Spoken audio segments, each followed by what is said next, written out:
Good morning বন্ধুরা, সবাই কেমন আছো? আশা করছি সবাই খুব ভালো আছো। আর আমি কিন্তু গোপালে কৃপায় খুব ভালো আছি। তো সকাল সকাল চলে এসেছি বাগানে। অনেক দিন তোমাদেরকে বাগানটা দেখানো হয় না। আর দেখো এখন আমার বাগানে একদম ফুলে ফুলে ভরে উঠেছে। গরম পড়তে শুরু করেছে, সেই জন্য গোলাপগুলোও সব কটা গাছেই ফুটেছে। তো ভাবলাম তোমাদের সঙ্গে আজকে গোলাপগুলো একটু শেয়ার করি।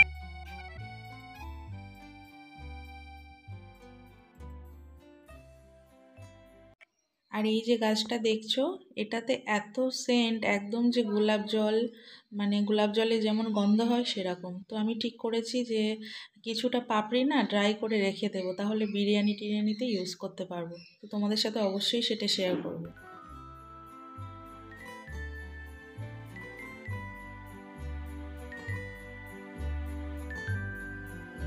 বড় বড় রেস্টুরেন্টে দেখেছি যে গোলাপের পাপড়ি ওরা ইউজ করে। আর এই গোলাপটাই বেশিরভাগ মানে আতর বা গোলাপ জল, গোলাপ জলের জন্য আর কি ব্যবহার হয়।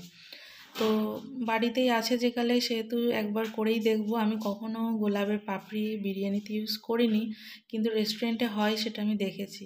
তো একবার বানিয়েই দেখবো কেমন লাগে। আর এই সব গোলাপগুলো নয়, এগুলোতে অতটা সেন্ট নেই। তোমাদেরকে যেটা দেখালাম পিঙ্ক কালারের, ওই গোলাপটা দিয়েই হবে। আর এদিকে দেখো আমার জারবেরা গাছটাতে দুটো দুটো করে ফুল একসাথে ফুটেছে, এত ভালো লাগছে। আর এই জারবেরাগুলো অনেক দিন ধরে গাছে ফুটে রয়েছে, মানে প্রায় 15 থেকে 20 দিন সুন্দর ওইভাবে থাকে। আর আমার যে ছোট্ট জবা গাছগুলো, সেই সব জবা গাছ, 3টে গাছে আজকে 3টে কালারের ফুল একসাথে ফুটেছে। এর আগে কখনো একসাথে সবগুলো ফোটেনি। তো যাই হোক, ভালোই হলো, ঠাকুরকে দেব। আর একটা দারুণ জিনিস তোমাদের দেখায়, আমাদের উঠোনে একটা কুমড়ো গাছ লাগিয়েছিলাম।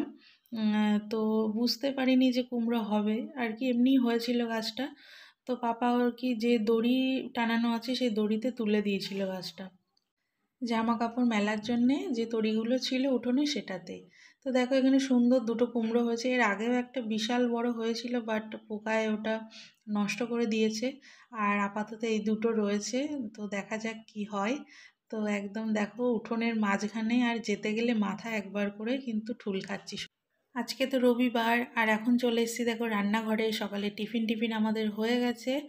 আর কি কি রান্না করব আজকে বেশ গুছিয়ে করব ঠিক করেছি। অনেক দিন হলো, বেশ অনেক ভাগের রান্না করা হয় না। তো আজকে অনেক জিনিস গুছিয়ে নিয়েছি, দেখি কতটা কি করতে পারি। আর আজকে স্পেশাল দুটো রেসিপি তোমাদের সঙ্গে শেয়ার করব, তোমরা ভিডিওটা দেখতে থাকো। ভোলা মাছের ঝাল আর থানকুনি পাতা বাটা। তো এখানে দেখো মাছ এনেছিল, এটা শনিবারে নিয়ে এসেছিল। তো সেই মাছগুলো সব ফ্রিজেই ছিল, বের করে কাটলাম। এখানে দেখো বড় বড় যে টাইগার প্রনগুলো হয় সমুদ্রের, সেই মাছ, ছোট চিংড়ি, আর হচ্ছে ভোলা মাছ। তো চলো ভোলা মাছের ঝালটা তোমাদেরকে তাহলে দেখিয়ে দিই। এখানে দেখো কয়েক কোয়া রসুন নিয়েছি, আর একটা পেঁয়াজ কুচিয়ে নিয়েছি। তো মাছগুলোকে এখন লবণ হলুদ মাখিয়ে নিয়ে ভাজতে দেবো, ততক্ষণে চলো মশলাটা বানিয়ে নিই। এখানে দেখো 2 চামচ সর্ষে নিয়েছি, 1 চামচ জিরে। তো তার মধ্যে এখন রসুন, কাঁচা লঙ্কা আর 2-1 টুকরো পেঁয়াজ দিয়ে দিলাম। তো সুন্দর একটা পেস্ট বানিয়ে নেব। আর মাছগুলো খুব বেশি কড়া করে ভাজার দরকার নেই, হালকা করে ভাজলেই হয়ে যাবে। এরপর দেখো তেলে দিয়ে দেবো আমি কালো জিরে। কালো জিরে ফোড়ন দেওয়ার পরে যে পেঁয়াজগুলো কেটে রেখেছিলাম সেগুলোকে দিয়ে দিলাম। আর দিয়ে দেবো হচ্ছে একটা পাকা টমেটো। ব্যাস, এবার পেঁয়াজ আর টমেটোকে একটু লাল লাল করে ভেজে নেব। আর ওদিকে যে মশলাটা পেস্ট বানিয়ে নিয়েছি, তো এটা ভাজা হওয়ার পরে পেস্টটা এখন দিয়ে দিচ্ছি দেখো। তবে এই পেস্টটা দিয়ে তোমরা কিন্তু খুব কড়া করে ভাজবে না, কারণ যেহেতু সর্ষে দেওয়া আছে সেই সেই জন্যে কিন্তু তিতো হয়ে যেতে পারে। মোটামুটি যেহেতু রসুনও দেওয়া আছে, একটুখানি নাড়াচাড়া করতে হবে যতক্ষণ না কাঁচা রসুনের গন্ধটা চলে যায়। তো এই যে দেখো মোটামুটি হয়ে গেছে আমার। আর এখন এবার জল দিয়ে দিচ্ছি পরিমাণ মতো। আর ভোলা মাছ খুব নরম হয়, সেই জন্যে খুব বেশি জল দেবে না, তাহলে কিন্তু বেশি ফুটে গেলে কিন্তু মাছটা একদমই ভেঙে যাবে তখন। তো এই যে তরকারি ফুটে উঠেছে, এখন মাছগুলো দিয়ে দিলাম। দিয়ে এটাকে একটুখানি 2 মিনিটের জন্য আমি ফুটতে দেব।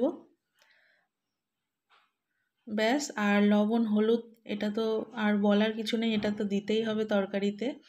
আর চলো মাছগুলো এখন একটু ফ্রিজে রেখে আসি, মাছ কাটতেই আজকে আমার অনেকটা লেট হয়ে গেল।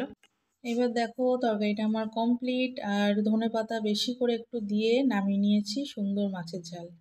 এবার নেক্সট রান্না হচ্ছে করব সর্ষের ফুল ভাজা, তো সর্ষে আর কাঁচা লঙ্কা ফোড়ন দিয়েছি, দিয়ে এখন আলুগুলোকে আগে একটু ভেজে নিচ্ছি। আর এদিকে আমি ফুলগুলোকে একটু ভাপিয়ে রেখেছিলাম আর কি, তো ফুলগুলো এখন দিয়ে দিলাম। তো ফুলের থেকে এখন অনেকটা জল ছাড়বে, যেহেতু লবণ টবণ সব দেওয়াই আছে আলুর মধ্যে। তো মোটামুটি এই তো ভাজা ভাজা আমার হয়ে গেছে, এখন এটা নামিয়ে নেব। আর এদিকে এবার দেখো করছি হচ্ছে সাদা শাক ভাজা, যেটা লাল শাকের সাদাটা হয় তো সেটা। আর যে স্পেশাল রেসিপিটা তোমাদের সঙ্গে আজকে শেয়ার করব বলেছিলাম, এই যে দেখো থানকুনি পাতা। তো এটা মোটামুটি অনেকের বাড়িতেই থাকে, বাজারেও কিনতে পাওয়া যায়। যাদের পেটের সমস্যা তারা এটা খেতে পারো। মোটামুটি 1 সপ্তাহ যদি টানা তোমরা খেতে পারো, পেটের সমস্ত সমস্যাই ঠিক হয়ে যাবে। মানে হজমের সমস্যা বা পটির সমস্যা এগুলো যাদের থাকে, তো থানকুনি পাতা তার জন্যে খুবই উপকারী। তো প্রথমে দেখো থানকুনি পাতাটা একটা কাঁচা লঙ্কা দিয়ে আমি বেটে নিয়েছি। তোমরা ওটাকে শুধুই খেতে পারো, মানে কাঁচা তেল আর লবণ দিয়ে। তবে আমাদের একটু গন্ধ লাগে, সেই জন্যে আমি কড়াইতে দেখো একটুখানি কালো জিরে ফোড়ন দিয়েছি, খুব নামমাত্র, মানে তেল আর কি, না দিলে নয়।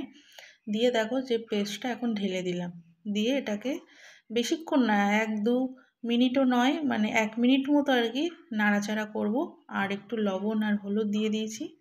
এটা গরম ভাতে খেতেও খুব ভালো লাগে, আর শরীরের জন্যে তো ভীষণ উপকারী। তো তোমরা কিন্তু অবশ্যই বানিয়ে দেখো একবার হলেও। তো এই তো মোটামুটি আজকে আমার রান্না বান্না, এই যে দেখো সুন্দর ড্রাই হয়ে গেছে, যখন কড়াই থেকে এরকম ছেড়ে ছেড়ে আসবে তখন বুঝবে এটা রেডি হয়ে গেছে। চলো এটা এবার নামিয়ে নিই, বেশি ভাজবো না, তাহলে এর গুণটা নষ্ট হয়ে যাবে। তো এই হচ্ছে আজকে মোটামুটি আমার রেসিপি। আরও একটা রান্না করেছি, সেটা হলো এই যে দেশি মোরগের মাংস। তো এটা একটু অল্প পরিমাণে করেছি, আলু দিয়ে দেখো। তো ঠান্ডা হয়ে গেছিলো, তো এখন খেতে দেবো সবাইকে। তো আবার একবার একটু গরম করে নিচ্ছি। আর ফাইনালি লুকগুলো একটু দেখিয়ে দিই রান্না বান্নার। এখানে দেখো ভাত রয়েছে, আর এখানে সেই মাছের ঝালটা রয়েছে, ভোলা মাছের ঝালটা। তো এটা আমি একটু বেশি করে রেখেছি যাতে দুবেলা হয়ে যায়। এখানে ফুল ভাজা, এখানে থানকুনি পাতা বাটা, আর এখানে হচ্ছে শাক ভাজা, আর আগের দিনের টমেটো চাটনি ছিল সেটাও বের করে নিয়েছি।